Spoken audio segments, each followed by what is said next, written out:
આજે ઉઘડતા સોમવારે માર્કેટની કેવી સ્થિતિ રહી, જાણો અમારા આ ખાસ અહેવાલમાં.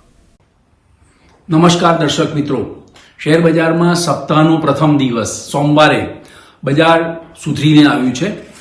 સતત 5 દિવસની એટલે કે વીતેલા સપ્તાહે 5 દિવસની નરમાઈ જોઈ, મોટા મોટા ગાબડા પડ્યા.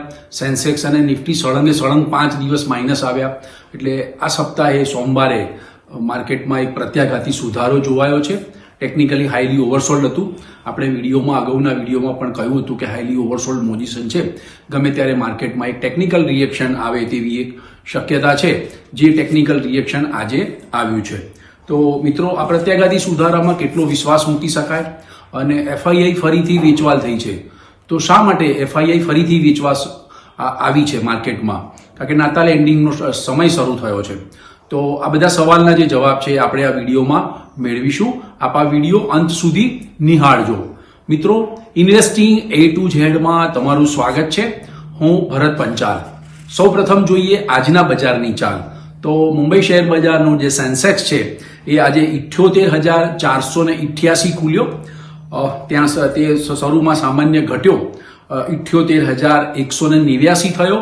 ત્યાંથી પાછું નવું બાઇંગ આવતા એ 78,918ની હાઈ બનાવી અને ટ્રેડિંગ સેશનને અંતે 78,540.17 બનાવ્યો છે, જે 498.58નો ઉછાળો દર્શાવે છે. તેવી જ રીતે નેશનલ સ્ટોક એક્સચેન્જનો નિફ્ટી ઇન્ડેક્સ 23,738 ખુલ્યો.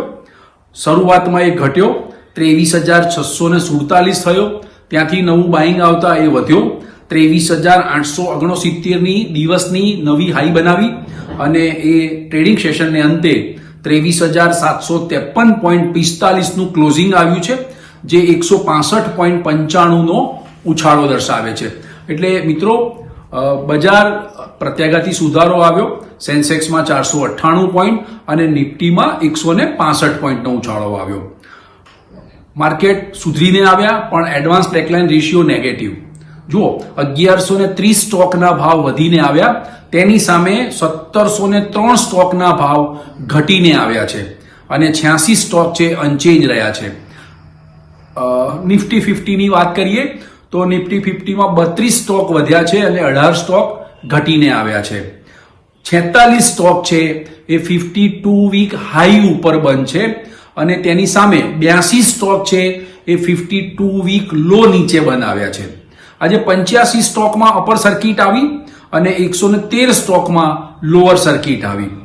આજના ટોપ ગેઇનર અને ટોપ લૂઝર્સ પર નજર કરીએ તો આજે સૌથી વધુ ઉચકાયેલા શેર છે JSW steel, ITC, Hindalco, Trent અને HDFC બેંક. અને સૌથી વધુ ગગડેલા શેર છે હીરો મોટો, Maruti, HCL technology, HDFC life અને બજાજ ફિનસર્વ. તો મિત્રો, શુક્રવારે ડાઉ જોન્સ સતત 11 દિવસની નરમાઈ પછી સુધરીને આવ્યો હતો. ડાઉ જોન્સમાં 498 પોઈન્ટનું એક ત્યાં રિએક્શન જોવાયું, પ્રત્યાઘાતી સુધારો ત્યાં પણ જોવાયો. તેની આજે એશિયાના માર્કેટ ઉપર સારી અસર પડી. એટલે કે એશિયાના બજારો પણ ડાઉ જોન્સની પાછળ ઘટતા હતા. એટલે એશિયાના માર્કેટમાં પણ આજે પ્રત્યાઘાતી ઉછાળો જોવાયો. એકમાત્ર ચાઇનાનું શાંઘાઈ ઇન્ડેક્સ જ માઇનસ બંધ હતું. યુરોપિયન સ્ટોક માર્કેટ પણ પ્લસ હતા. હા, પણ ડાઉ જોન્સનો જે ફ્રુટ્સી છે ફ્યુચર ઇન્ડેક્સ છે, ડાઉ જોન્સનો ફ્યુચર ઇન્ડેક્સ છે એ 34 પોઈન્ટ માઇનસ ટ્રેડ કરતો હતો, પણ તેની બજાર ઉપર કોઈ અસર જોવા મળી નહોતી. આજે જોઈએ તો બેંક શેરોની આગેવાની હેઠળ bank, reality, FMCG, metal, energy, oil and gas, PSE અને આ તમામ સેક્ટરના સ્ટોકમાં નવું બાઇંગ હતું, એટલે આજે પ્લસ બંધ રહ્યા છે. તેની સામે ઓટો અને ફાર્મા સેક્ટરમાં વેચવાલીનું પ્રેશર હતું, એટલે માઇનસમાં એના ઇન્ડેક્સ બંધ આવ્યા છે. મિત્રો, કેટલાક કોર્પોરેટ ન્યૂઝ આવ્યા છે, એના ઉપર આપણે નજર કરી લઈએ અને કેટલાક સ્ટોક એક્સચેન્જના પણ ન્યૂઝ આવ્યા છે, તો એના ઉપર આપણે ફટાફટ નજર કરી લઈએ અને પછી જોઈએ કે બજારનો ટ્રેન્ડ હવે કેવો રહેશે અને FII શા માટે વેચવા આવી છે. તો એક નેશનલ સ્ટોક એક્સચેન્જનો એક સર્ક્યુલર આવ્યો છે કે 1 ફેબ્રુઆરીએ બજેટ, વેરી ઇમ્પોર્ટન્ટ ન્યૂઝ, બજાર બંધ થયા પછી આવ્યા છે.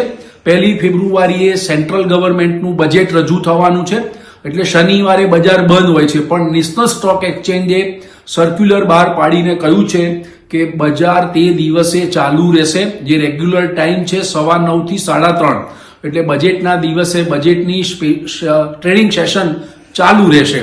આ એક મહત્વનો સમાચાર જે આવ્યો છે તેને. અને બીજો NSE નો બીજો એક સર્ક્યુલર આવ્યો છે કે Bata, PVR, GNFC, UBL, Ipca lab સહિતના 16 શેરો ને F&O માંથી બહાર કાઢવામાં આવશે. એટલે આનો અમલ જે છે એ માર્ચ એક્સપાયરી થી એનો નિર્ણયનો અમલ શરૂ થશે. માર્ચ એક્સપાયરી થઈ જશે પછી આનો અમલ થશે. બીજું મિત્રો, બોમ્બે સ્ટોક એક્સચેન્જનો એક સર્ક્યુલર છે કે સેન્સેક્સમાં આજથી ઝોમેટો નો સમાવેશ કરવામાં આવ્યો છે સેન્સેક્સમાંથી. એની સામે JSW સ્ટીલ છે એને બહાર કાઢવામાં આવ્યો છે. બીજું M&M, ઇન્ફોસિસ, ITC અને સન ફાર્માનું સેન્સેક્સમાં વેઇટેજ ઘટાડવામાં આવ્યું છે. તેની સામે FTSE ફ્રુટ્સી ઇન્ડેક્સમાં ભારતી હેક્સાકોમ અને ગો ડિજિટની એન્ટ્રી થઈ છે. એ ભારત માટે ગૌરવની વાત છે. મિત્રો, શનિવારે GST કાઉન્સિલની મીટિંગ મળી ગઈ. એમાં આપણને એક આશા હતી કે હેલ્થ ઇન્સ્યોરન્સ ઉપર ગઈ વખતે જે નિર્ણય લેવાનો બાકી હતો તો આ વખતે નિર્ણય લેવાશે કે હેલ્થ ઇન્સ્યોરન્સના પ્રીમિયમ ઉપર GST ને ઘટાડો કરવામાં આવે અથવા સંપૂર્ણપણે કાઢી નાખવામાં આવે. કે કેટલાક સાંસદોની માંગણી પણ છે કે ઇન્સ્યોરન્સ ઉપર ન હોવો જોઈએ. તો આ વખતે GST કાઉન્સિલની શનિવારે મીટિંગ મળી તો એમાં હેલ્થ ઇન્સ્યોરન્સ GST ઘટાડવા બાબતમાં કોઈ નિર્ણય ફરી એકવાર લઈ શકાયો નથી. એટલે આજે હેલ્થ ઇન્સ્યોરન્સના તમામ સ્ટોકમાં ભારે વેચવાલી જોવા મળી હતી અને તેના શેરના ભાવ ઘટીને આવ્યા હતા. બીજું મિત્રો, સ્ટીલ કંપનીઓને રાહત મળે તેવા એક સમાચાર આવી રહ્યા છે. DGTR છે એણે સ્ટીલ ઇમ્પોર્ટ પર સેફગાર્ડ ડ્યુટી લગાવવી કે નહીં તેની તપાસ શરૂ કરી છે. કારણ કે ઇન્ડિયન સ્ટીલ એસોસિએશન છે